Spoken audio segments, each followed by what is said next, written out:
Hi everyone, this is Karen and welcome to day 3 of our book club. We're reading this book, Money Isn't the Problem, You Are. And can you believe it? We're at day 3 already. Happy Chinese New Year, everyone. It's that time of the year here in my part of the world. I'm sure you're probably celebrating it a day before me or probably also today. And, Chinese greet each other, Gong Si Fa Chai, which means hope you get rich. How cool is that? And I really hope that for you. Hope you get rich this year and the year after that and the year after that. And today, we're going to talk about, in the book at least, getting the vision of what you want your job to be.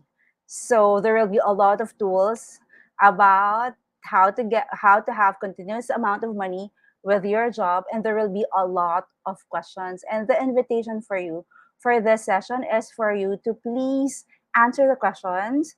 If you're not comfortable answering it in the chat box, of, then you can just get a notepad and answer it there. It's going to be a contribution to you. But if for access consciousness practitioners, access bars practitioners, that you can use the questions to facilitate you. So you may do that and run the clearing statement after the questions and see what I'll do for you. And again, the invitation for everyone to please share how the tools are helping you and how is this a contribution for everyone. Okay, so let's begin. So let's read again from the book. Money Isn't the Problem, You Are. This is a book by the Access Consciousness founder, Gary Douglas, and co creator, Dr. Dain Heer. So the book is written in the first person. So when I'm talking about Gary Douglas, when I say I'm referring to Gary. And when I say we, I'm referring to Dain. Okay, I hope that's clear for everyone. Okay, so let's read from chapter 3 of the book, Money Isn't the Problem, You Are.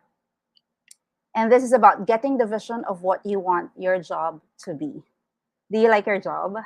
Most people, when they take a job, decide they have to accept whatever the employer gives out. They think that if their employer treats them badly, they have to take it.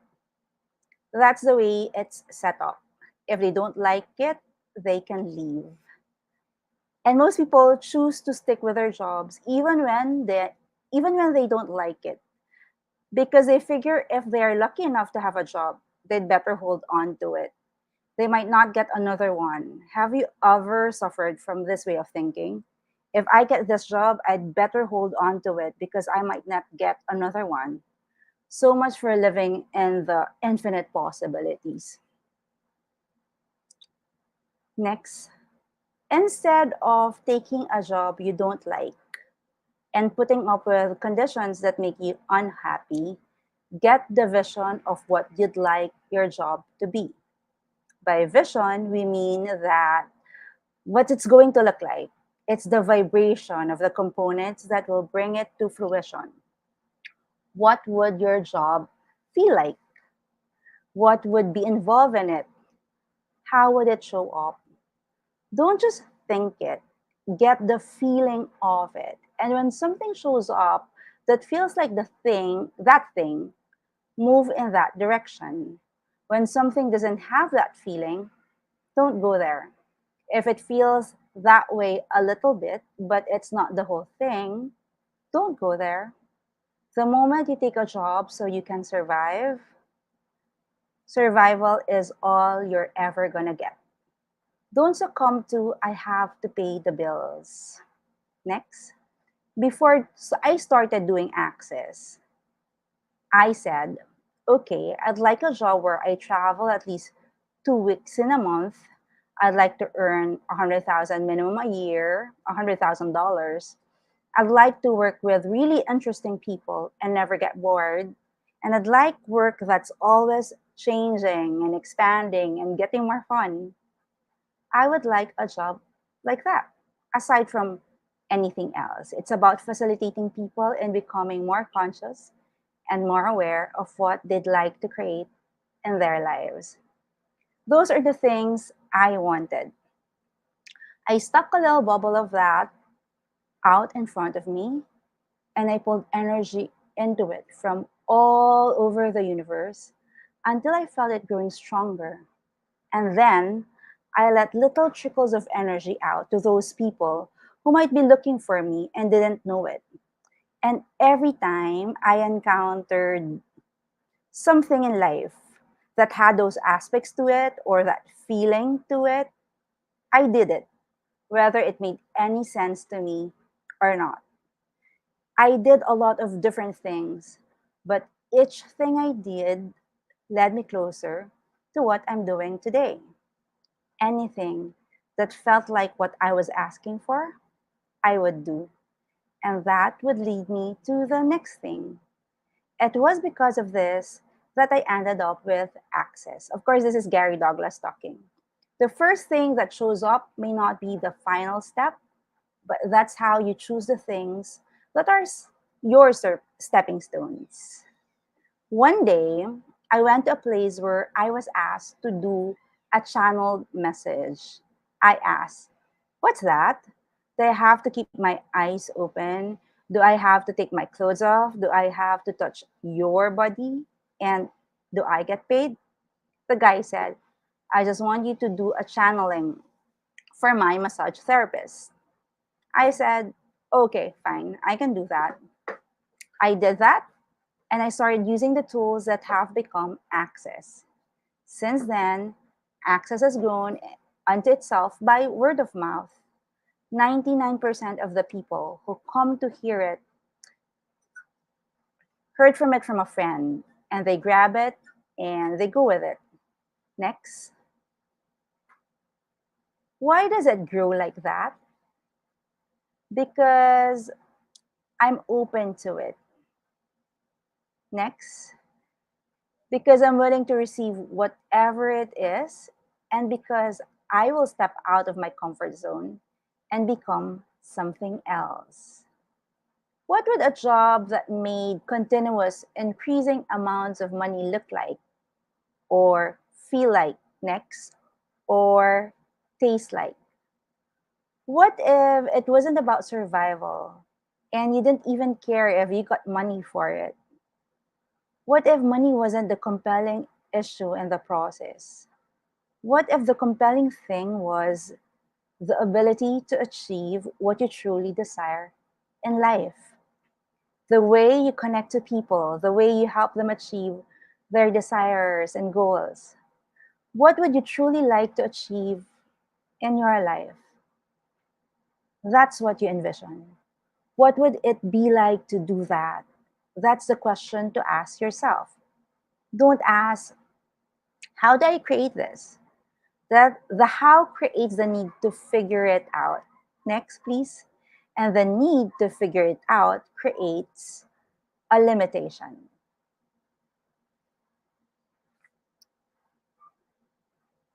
Next,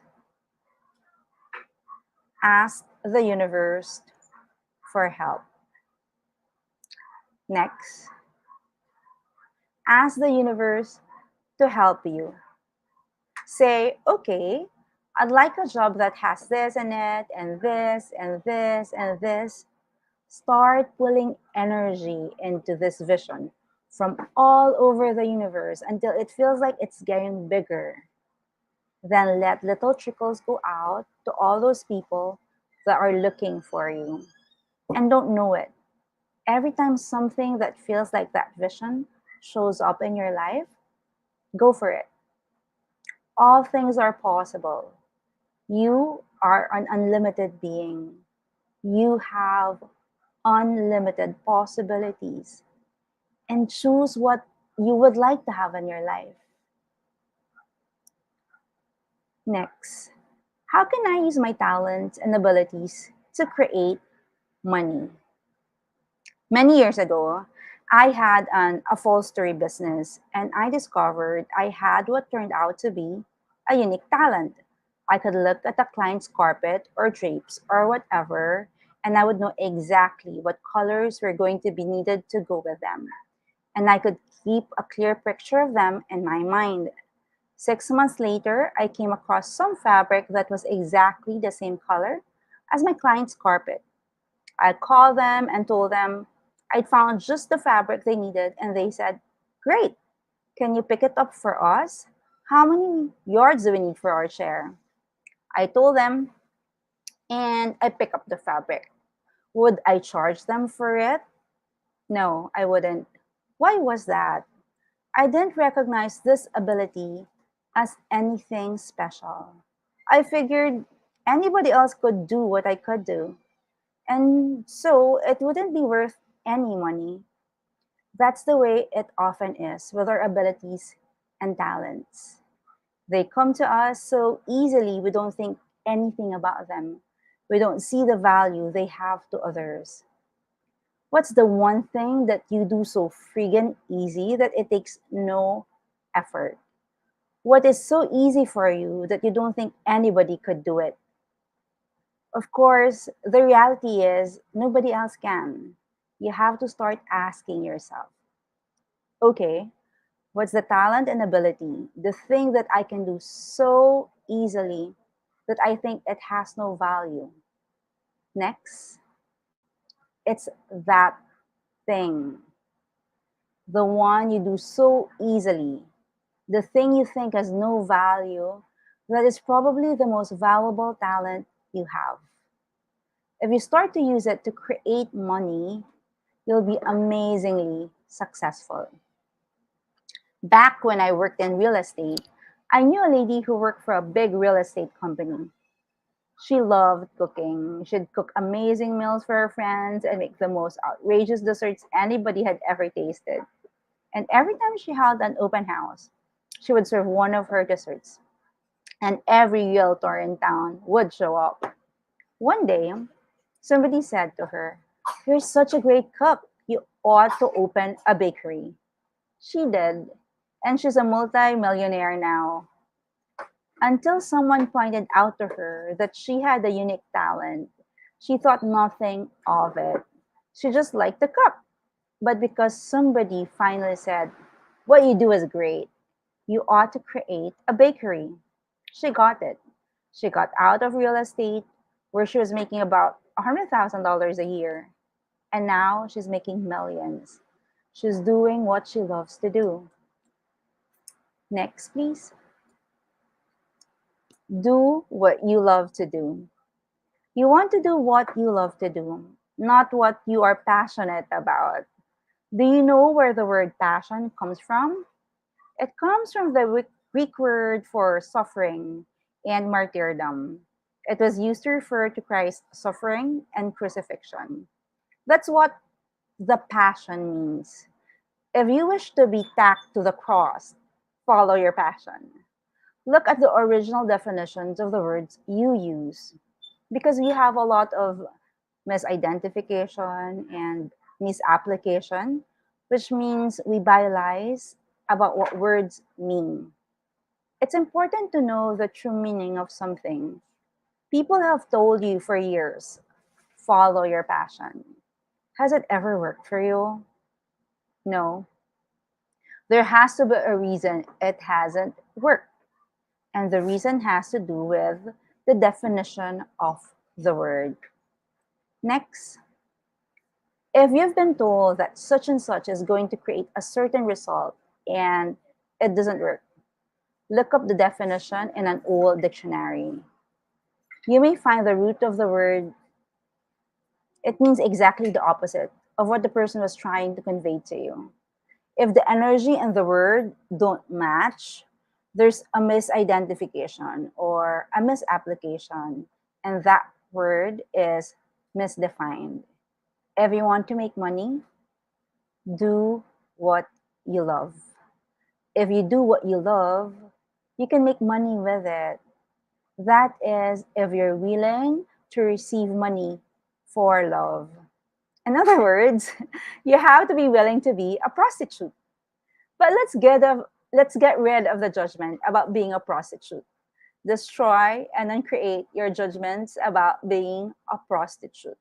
Because really, it's when we do something that we don't love that we're prostituting ourselves for money. Make a choice to be greater. We worked with a woman who had a small business and she decided she wanted to grow it into a larger one. She decided it was not going to be a small business any longer. She went out and hired the most expensive PR firm in her city to promote her business, and almost immediately, she started getting access to large corporations. She was on the radio, an article about her was published in a major executive magazine. I asked her what changed, and she said, I made a choice. I asked, "Oh, and what was that choice?" She said, I made a choice to become bigger than I am. And that's what you have to do. You have to make a choice to become bigger than what you've been willing to be. When I was first promoting and developing Access, I decided that I had to be more outrageous. I had to step up and become more than what I was willing to be. I had to be willing to step out and step up and become controversial. I had to be willing to make a statement that would rock people's worlds in some way. Once I made that decision, my business started to grow because I was willing to be more. It's a choice to be more that makes your business grow. It doesn't mean you necessarily have to go out and get a PR firm. There are other ways of doing it. Next, please.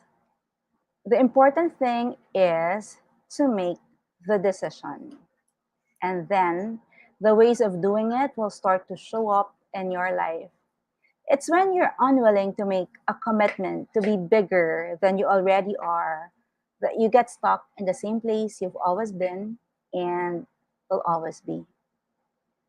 I'm talking about the willingness to be more in every respect.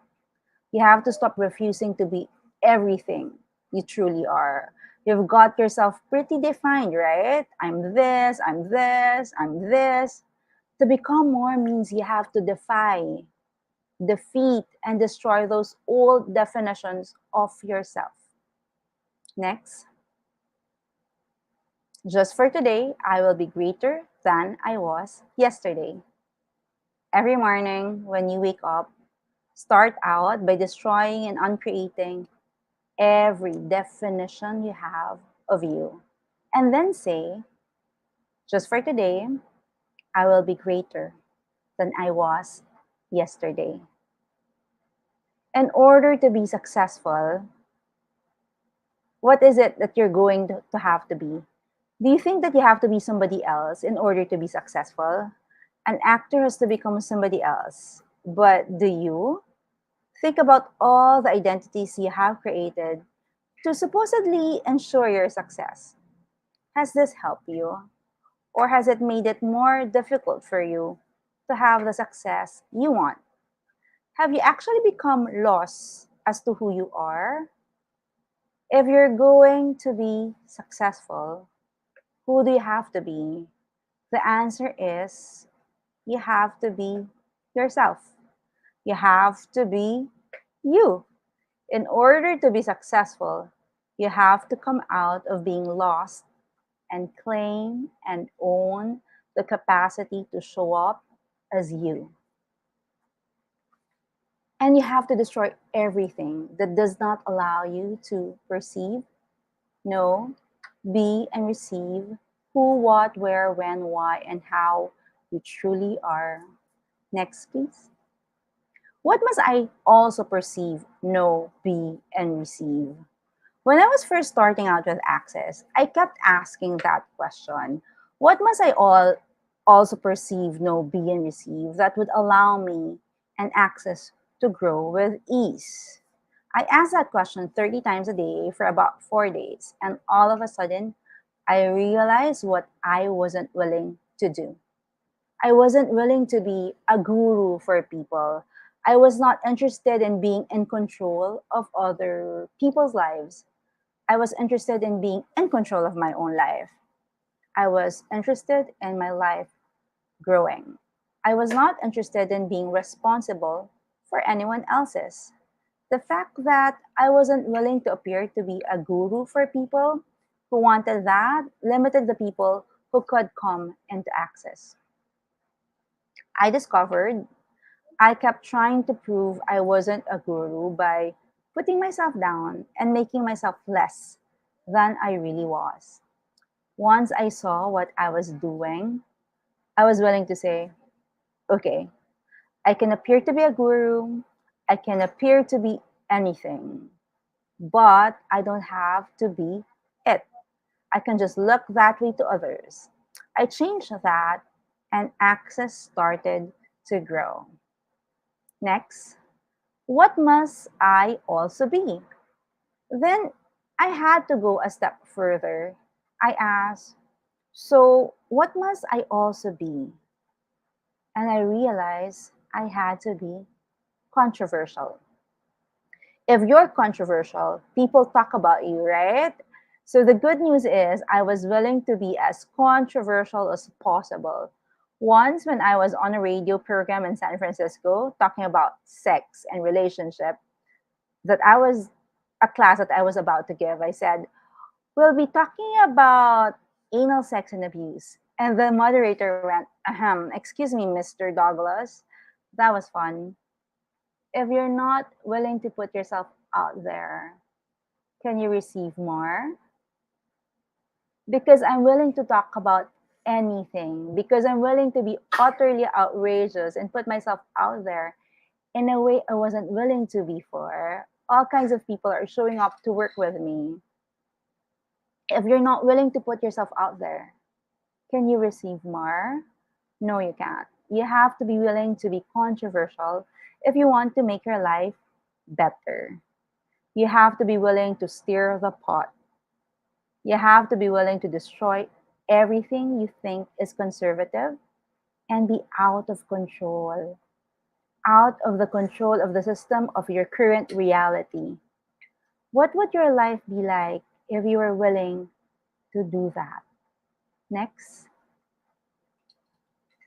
the answer is you would be expansive instead of contractive. Do you look for all the ways you shouldn't do things instead of the ways you could or can or might be able to do them? Next, if you're out of control, you won't give an F about anybody else's point of view. You won't claim, own, and acknowledge rules that do not apply to you. If you're willing to stop living by other people's rules and regulations, then you no longer have to base your life on everybody else's point of view. And what would happen if you were out of control? What would happen if you were out of control, out of definition, out of limitation, out of form, structure, significance, with creating your fabulous, unbelievable, wealthy life? You'd be outrageous. You'd have lots of fun. Life would be about experiencing the joy of it. It would be about celebration, not diminishment. And would you please claim and own the capacity to celebrate your life and make it a joyful experience every day, starting today? And would you please claim and own the ability to be out of control? And that's the end of chapter 3. So, if you notice, there are a lot of questions from chapter 3, and the invitation is for you to please answer those questions. It would be great if you can share the answers and the questions in the chat box so we can keep this conversation going. You know, we can be a contribution to each other, we can lift each other up, we can inspire each other. And again, I'd like to remind you that today, Sunday, January 22, is the last date of avail of the free Symphony of Possibilities with Junaline. You can just register at the link below in the chat box. And this is for the 7 days of change happening in Manila from February 4 to 10. I know this is an international group, so we're inviting you over to Manila, Philippines. And they say it's more fun here. So why don't you experience that and actually have that 7 days of change here in Manila? Also inviting everybody near Manila, people from Asia, even people from Europe, and people here in the Philippines. So please join 7 days of change. And also, we're just midway. We're like tomorrow we'll start chapter 4, and it's going to be interesting. We're going to talk about dealing with difficult people. So we'll see you tomorrow, and please tell us how you're doing. How are the tools helping you? So goodbye for now. Bye for now. Gong si Fat Chai. Hope you get rich.